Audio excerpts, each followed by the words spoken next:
All right, we are back now with a special guest. Danny King is joining us, the Talkin Giants weatherman, and is also a writer. Danny, I'm still plugging it. The Ithacan at Ithaca College, where you are a senior there. We talked about it already because we're both in upstate New York. You're a little ahead of the pack than I am, though. Danny, how you doing? I'm doing good, guys. Thanks for having me on. Sorry for the bad voice. Just battling the colds, that upstate weather. But I'm doing good. We're vibing. We're just moving along, even though the Giants are an absolute mess of a franchise. They are, and that's why I'm not going to start with them. I'm going to talk to you, Mr. Weatherman, about the weather. We had in central New York here a little bit of snow happening in the beginning of the week, the first big snowfall of this fall winter season. How was that for you? Did you guys get a couple inches over there? No, I mean, I drove through it when I came back up because I went to the Giants Patriots game, so I drove through it a little bit. It hasn't really snowed up here that much, or at least none of it's sticking. It just it just comes on by and then it just goes away. But that's just what it's like up here. I have to get used to the weather up here again because going out to California in the spring made me realize that I'm gonna have to come back up to gray upstate New York in the middle of January. That's gonna test my mental fortitude. Yeah, Not, it was. nothing like upstate New York, right? The No, weather's just perfection. oh, perfection. You wake up, you don't see the sun from about November on to March. No, it sounds about right. And then when you do see the sun, everyone just ventures outside, it's Yeah, I don't know, you put on a shorts. celebration. 50 degrees, short weather. That's what happens. Yeah, that's exactly what it is. It was a little bit more here. I FaceTimed Alex because I'm on a hill, my dorm is on a hill, and it was just like a prime time viewing experience of something you would see in a Twitter video. All these cars just skidding down the road. I saw I saw one car crash into the sign at the top of the street. One car crash into the sign at the bottom of the street. Alex caught a live. I literally turned the camera. I was like, "Look at this! This car skidding." Boom, gets rear-ended, the car that it comes into, and he caught that right live on the FaceTime. It was I was literally I should be a news reporter. From my window. You just gotta set up a GoPro and then just record that all day. Then make and then it goes on some CCTV or whatever it's called on Twitter. Yeah, that's what you gotta do. There you go. Get millions just like that. So I don't know. It was pretty bad here actually for those 3 hours that it was coming down heavy, and then it amounted to maybe 5 inches. So nothing crazy. But okay, I'll do this now. What is crazy is the Giant season. We can go to it now. I tried to push it off for as long as possible. Danny, I want to ask you, holistic lens, just the entire season. What are our thoughts? What happened? I mean, ass. It's so bad. This has been miserable. I knew when we lost 40-0 that it was going to be one of those years. I didn't want to accept it, but when you lose 40-0, it kind of just kills the vibe. All the hype disappeared so quickly, and then it's just only gone downhill from here. There's so much that's gone wrong. It's hard to pinpoint the one thing that's really spiraled it out of control. People think it was Andrew Thomas hamstring, but at the same time, if one player going down affects your season, you don't have a good football team. That's just quite plain and simple. And we learned. They overestimated last year a little too much, and that's fine. I did. I thought we were going to the Super Bowl this year, so they overestimated that season a little too much. But as long as they make their adjustments in the offseason, they can at least begin the track of fixing it. They're not winning anything next year, but they can begin the track of building something. Yeah, I think really the main problem was you mentioned the overestimation. We won a whole bunch of games last year, not as much due to the talent on the roster, but some good coaching decisions, some luck, to be completely honest. And, this season we come in and we're thinking, ooh, this is going to be a 11-win team. And it's just not going to be, it just wasn't going to be that. But I think the funniest thing about this whole season was the first drive for the Giants. That first whole drive up until amazing. Was amazing. It was oh my God, our team is going to be great this year. And then they have the false start. Then they have to kick the field goal. The field goal gets blocked. They're taken all the way back. And after that, it was over.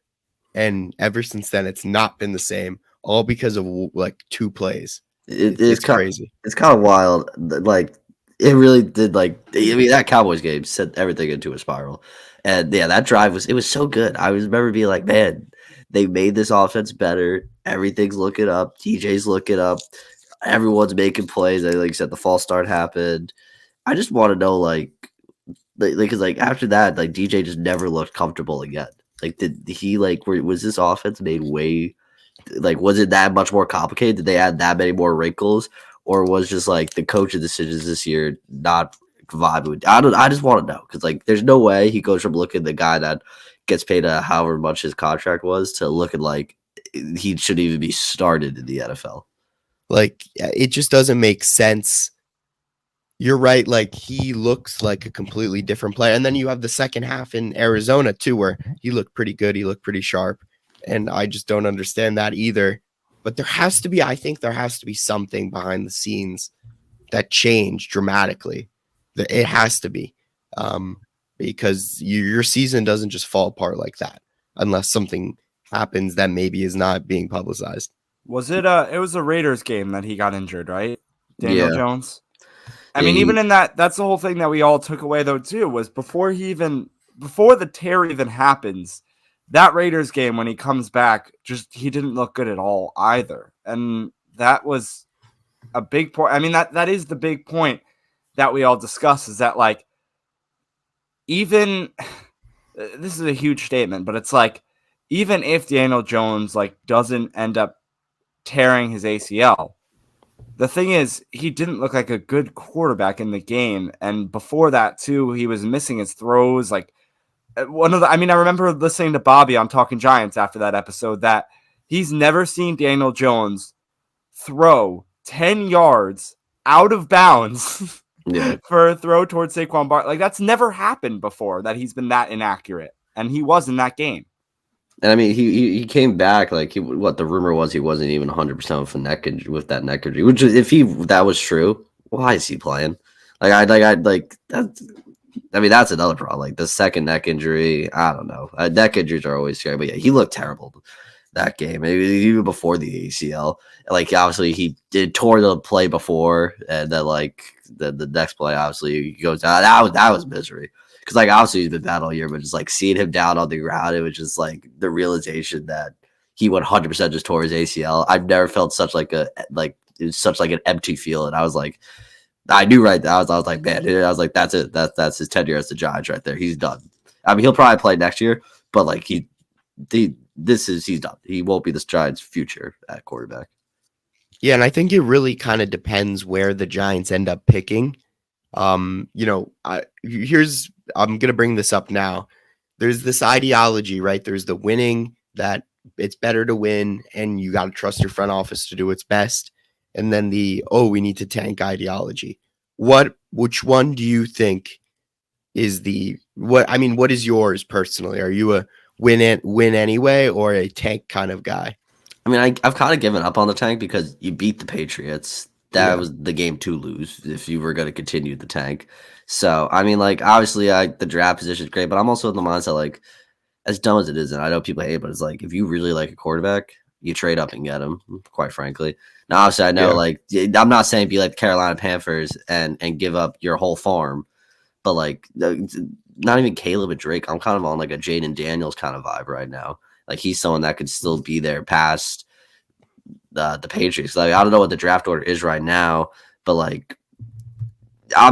tank is obviously, I'm not gonna be mad if the Giants lose anymore. I'm kind of all right, losing still is good for the culture, but what? Chicago picks first, sure, they take a quarterback there. And then Arizona. You think Chicago take a quarterback even with Justin Fields? I don't. I'm still not on the mindset of that they do. I thought they were, but I'm they haven't given Justin Fields a good coach to work with. Matt Eberflus is terrible, and he's a defensive-minded coach. Maybe an offensive-minded coach would be better, but they've kind of failed it recently. But yeah, I mean, Chicago, I think they should Marvin Harrison. But say they do, Arizona would then take Marvin. Patriots taking a quarterback at that 4. Chicago would probably take a lineman. Washington does not take a quarterback. So right now the Giants are 6. They'll still have Jaden Daniels, Bo Nix, whoever else. It's not they're going to be. There's plenty of quarterbacks, so I'm not nervous about it. If you get outside the top 10, then it kind of starts getting dicey because maybe Tampa wants a quarterback, maybe the Jets draft a quarterback, but Aaron Rodgers still going to be there. He would throw a fit if they draft a quarterback because he still needs skill position players. I don't really see teams that are like dying for a quarterback up until Las Vegas, New Orleans right now. So I mean, there's still going to be plenty of, because we're 4-8, we're still the 6th pick. We're acting like we went to pick number 32 recently. So I mean, I'm still going to enjoy wins, but I'm going to also celebrate losses. I will. Well, we talk about Thursday Night Football. Packers lose to the Cowboys. That's increasing our playoff odds. So if we're not going for a tank season, Danny, are we going for the playoffs? Is that what we're doing now? If we get into a playoff mindset, we are a sick fan base and we need to be studied. We are begging for this team to tank. I mean, like, there's no way they make the playoff because they could beat the Packers. I do believe that, but the Packers have to look it up. Saints, I think we could beat the Saints. The problem is there's one team that has had our number for years, and they're the final two of our 3 games of the season. They can't beat the Eagles. I mean, we almost beat them with third stringers, and I take pride in that every day. I make sure all my Eagle friends know that. I'm like, we almost beat you with third stringers. You allowed Kenny Galladay's first touchdown as a Giant. There's no way they make the playoffs, but it would be kind of comical if they do. But the other question is, like, at least in my mind, I think they start. Do you think they stick with Tyrod or Tommy coming out of the bye? Because Tyrod's going to come back. And like this still kind I think they should go with Tyrod, but I think they should too. And it's not a slight on Tommy, but like Tyrod's better, and he's already shown more than we could have imagined. So if they start Tyrod, then it's kind of like they're still trying to win games, basically. Yeah. That and also, I mean, I'm not 100% sure if Tyrod's going to be coming back on 100%.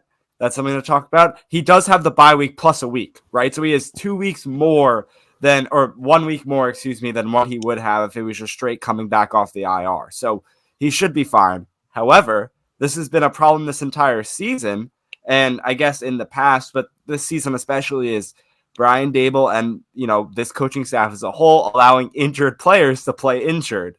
And how does that affect this Giants team? And we saw it with Jones already. We've seen it with Andrew Thomas, although it seemed like he was okay when he has played, but that's been kind of the questioning of this Giants coaching staff. And I don't know if that also has to do with the trainers, but they're allowing these players to go out there and play injured, and not all the time does it work out well. Daniel Jones being the number one example of that.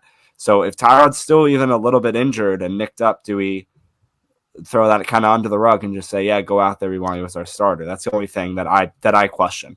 I mean, Tyrod's always injury prone, though. That's the one downside of Tyrod Taylor. He does not. He will risk his life, like to make plays, and I respect that from him. But it's just like, no. They have to start Tyrod because, like, I feel like it's kind of. He's so much better. He's so much better. And Tommy he takes sacks every play. It's so frustrating. If he can't, someone could be wide open right in front of him on a drag, and he's still looking deep. And he's looked good, Tommy, and he showed that he could probably be the backup of the Giants next year. But like, he still needs time to refine those skills. He's not a good quarterback. I saw someone saying that he's the future franchise quarterback of the Giants. I'm like, are you? What are you watching? We did the same song and dance with Jake Fromm. He had one good drive against Dallas when he came in relief for Mike Glennon. We were like, here he is, the future, and then he sucked the next game. Like, that's just how it is. Tommy's better than him by miles, but it's like he still has so much room to go. He's it's a great story though. The whole New Jersey thing, it really just pulls everything together, and of course he was literally a town away from where we were. The Monday, this actually sucked. So, Danny, did you get a week off for Thanksgiving, I assume, or did you like come home like a little? I had the week off. Yeah. So we did too. We come home for Thanksgiving. The Giants play the Pats on that Sunday. Tommy DeVito's in the town over from us doing a signing at a bar, like 10 minutes from our houses on that Monday. So Jersey. After we come back, and we couldn't go because it was the Monday after the game, and we were back here at our schools. I was so mad, but I hope he had good chicken cutlets after that win. He deserved it. But yeah, great story with Tommy DeVito, and I forget where I was going now. But I do want to talk about, because we talked about quarterbacks earlier. Pac-12 championship was last night. That's the end. Pac-12's demolished now. It's done. But from what we were able to watch from that last game, I don't know if you guys tuned in with Bo Nix and Michael Penix Jr. It was an absolute phenomenal game. An absolutely phenomenal game with a Washington win at the end. And then Bo Nix covered his face with a towel, a little bit similar to what we had with Caleb Williams like weeks ago. Except that was a little bit more of a sad scene in the stands with his mother or whatever. What do we think of that? I know you talked about your quarterbacks, Danny, of who you like already. Bo Nix, Michael Penix. I really like Michael Penix personally. Yeah, I don't think I mentioned Michael Penix for some reason. I should have mentioned him because he's still good. He was a great story this year at Indiana. So I mean, once again, they have to go. I mean, unless if Marvin Harrison's there, that's the only other guy I'm like you could take over a quarterback and be okay with because like that's just one of those like receivers that kind of just like changed the game for you. But like it's just such a crappy position to like really need a quarterback. Because like there's so many good players, but it's like you don't have the one key position to make it go around. So after Caleb Williams, Drake May, there's still plenty of good quarterbacks. So I'm not sweating quarterbacks anymore. Yeah.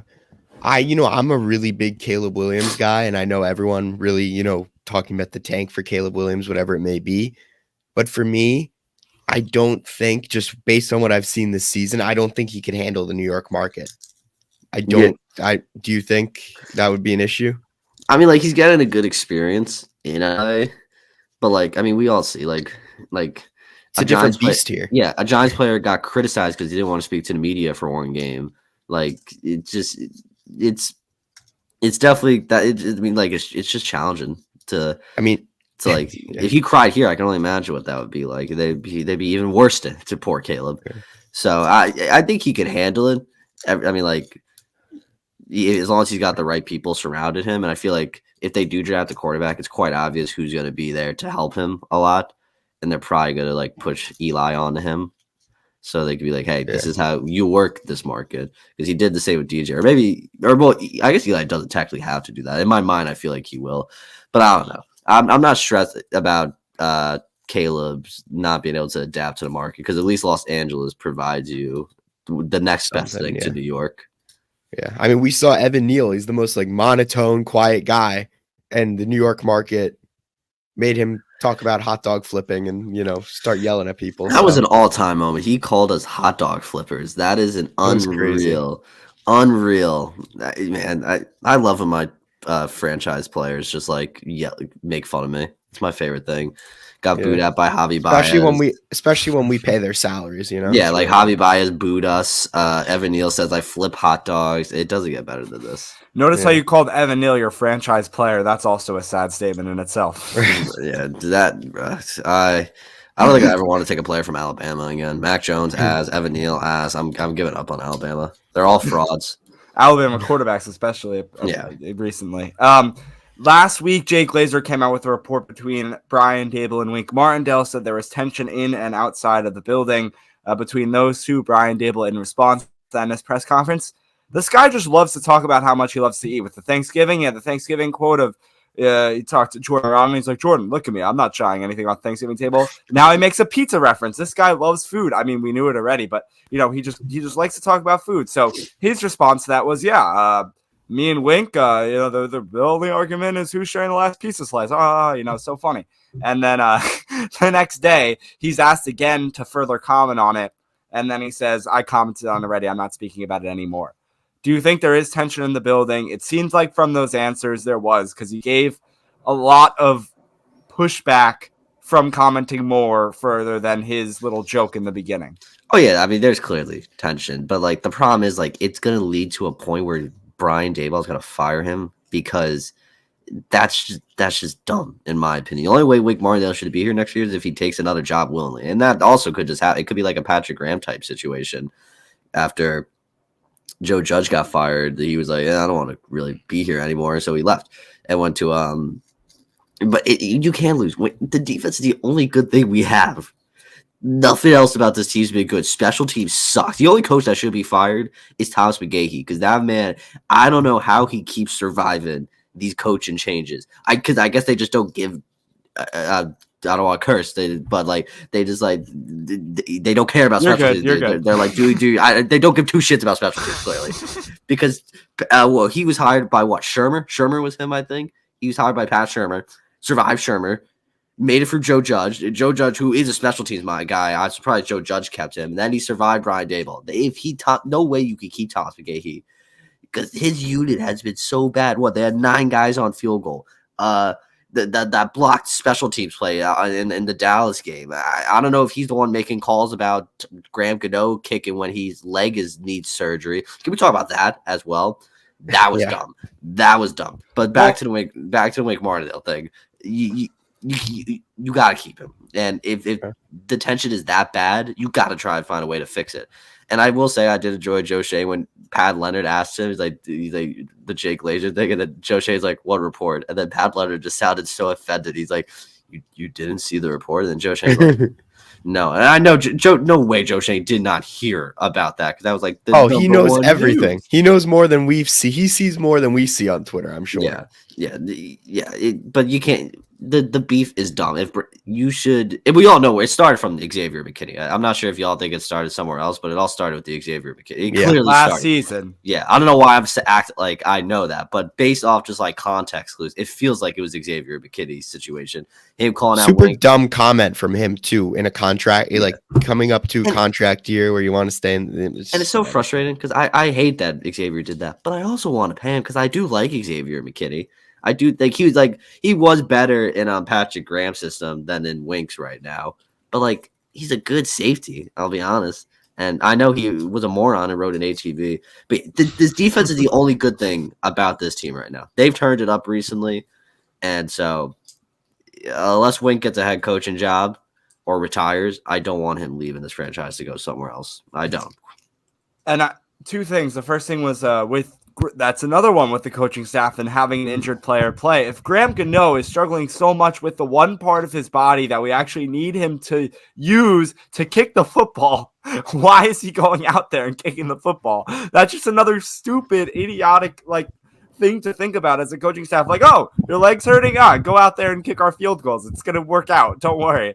Oh, Daniel Jones, when you run, your head and your neck moves. Oh, let's have you go out there and play quarterback with a lingering neck injury. It's like it just doesn't make any sense. Unreal. And then the other thing was that you were talking about with Xavier McKinney. Alex and I remember hopped on the podcast after he made those comments, and I was saying that the only reason that he's making those comments, to my belief, is that he wants to leave New York and that he's just doing that so he gets out of a contract because he wants to go elsewhere. That's my only thing I can think of in the right mindset that he would do that, because he's already in a bad way with the Giants locker room and the staff because of the accident that he had during the bye week last year. Because you're another idiotic thing to do. Like, you're stupid to go do that and ride the ATV and then end up, what was it? He broke his hand, right, or something of that nature. And then obviously, I'm sure he got a talking to about that. I don't know if it really worked because he's still going out here and making poor comments about the locker room to when his players and his teammates come out and they're like, when they hear about it from the media, they say like, I don't know what he's talking about. Like, we don't feel that. And maybe they truly are being honest and they don't, or maybe they're just trying to cover it up. Either thing could make sense. It's just really weird for him to, like you said, Alex, come out and make those stupid comments. It doesn't make sense. Yeah, I mean, it's just frustrating because I like Xavier McKinney as a player, and I want him to be here long term. But it's like when you do stuff like that, it just makes it difficult. Yeah, I feel like we had a whole bunch of guys on the Giants this year that we thought were like high character guys, and it turns out like when things got tough, they're like not so high character anymore. And I think the real test, Joe Shane always talks about bringing in, good-minded people, the right people for your organization. I mean, every team talks about that, right? But you really don't get to know what a player is like until things start going wrong. And that's when you really start to tell who's your, franchise pieces and who's not, right? Guys like Dexter Lawrence, who are still performing at a high level, on offense, Andrew Thomas, obviously, the players who step up during when you're down. I think that's the biggest teller, to be honest. And that's been the main thing I think we're learning about this team this year. Yeah, I mean, it's because, I'm trying to, they didn't change much. That's the other problem. They didn't change much of this roster from last year. But, yeah, I mean, just, defense, obviously Xavier's got his problems. like that added Bobby Okereke. He's been phenomenal this year. Dexter Lawrence, obviously, just he's being Dexter Lawrence. And Deontay Banks, obviously, has not been a world beater this year, but I still think he's going to be a long-term piece because he still has had good moments so far this year. So I'm looking forward to Deontay Banks. They built this. I heard Bobby Justice say this on whatever episode I listened to. As I was driving up here, but like they've built this defense is like a Wink defense. If they lose Wink, I don't know who else can come in here and work with these guys. Obviously, someone can, but like, can they fit that system as well as they are right now? The one thing in this offseason that can't change is defensive coordinator. It's plain and simple. They can't do that.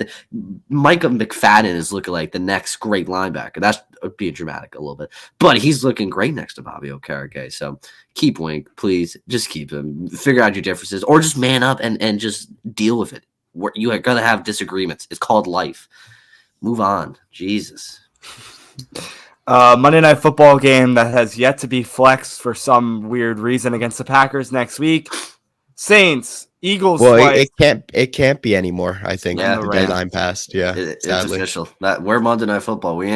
They can only flex one. I think it was Art Stapleton said they could only flex one other game into that time slot, and it was literally the Houston Texans and the New York Jets because the Jets play at home on Sunday. First game, Rodgers is back. Pretty good Monday Night Football game. If that man comes back, first play he's tearing his Achilles again. It's plain and simple. I would bet money on that. It works out good for me. I have a final that Monday morning, so if I had to be up Sunday night recording and stuff, that would have been. I got a final on Monday night, so I might miss that game, and I'm kind of annoyed. Well, it's probably for the best, honestly. Yeah, Alex, I'm sick. I gotta watch my 4-8 team. You know, I know you got to do it. Tommy Cutlets for the win. Tommy Cutlets. I gotta feel that jersey juice. Exactly. Oh my goodness. All right, you know. Talkin Giants weatherman Danny King at Danny King _ on Twitter. We'll drop it in the description of this episode on YouTube or your podcast platform. So just go check him out there. Danny, thank you so much for joining us. We really appreciate it. Well, thanks, guys. Always a pleasure.